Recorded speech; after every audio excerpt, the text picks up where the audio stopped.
Hi, my name is Brooke Prince. I am a 8th grade science teacher at Blue Ridge Middle School. We are located in South Carolina. I have been here for 5 years.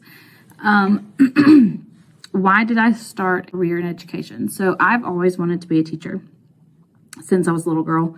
I always played school, and it's just something I always wanted to do. I actually started college as a pre-med major for being a pediatrician. And 2 years in, I just knew I wasn't on the right path, and I switched to education, and I haven't looked back since. So if I could have any other job, what would it be? If it was my ideal job, I would still be working with children.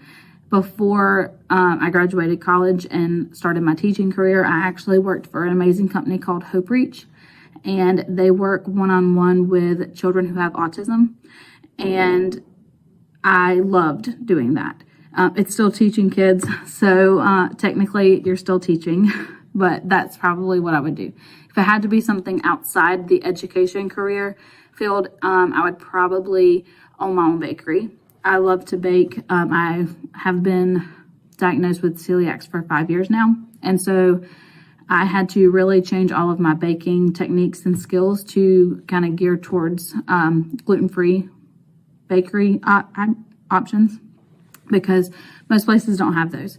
And so that's probably what I would do if it had to be outside the education field, would be own my own bakery with those types of options for people.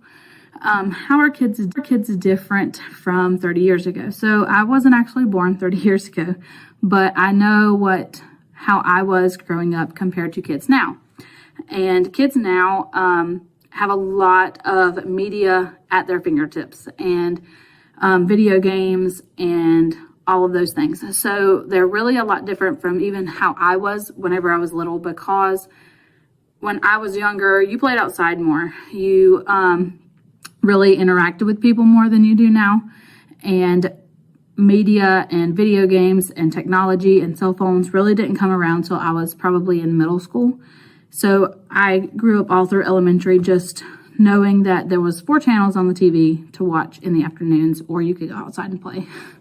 So it's really still a good bit different.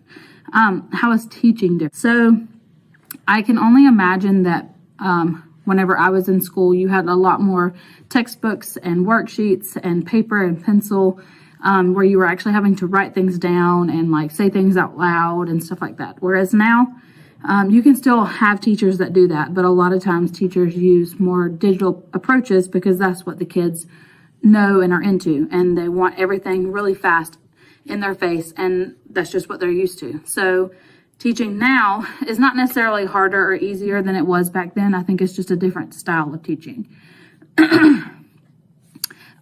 If I could give advice to someone coming into the teaching field, I would probably tell them just to be flexible, and then also just get to know your kids. The better relationship you have with your kids, the better your teaching experience is going to be. I love coming to work every day, but I have a great relationship with all of my students. And then one thing I could change to help kids learn better. So I can't actually change this, but if it were possible to change it, I would probably change how kids learn. So some kids have delays and have disabilities and stuff like that. And I hate to see those kids work so hard to understand what the average kid can understand like that. It really breaks my heart to see them have such a hard time. And if I could change one thing, that's probably what it would be.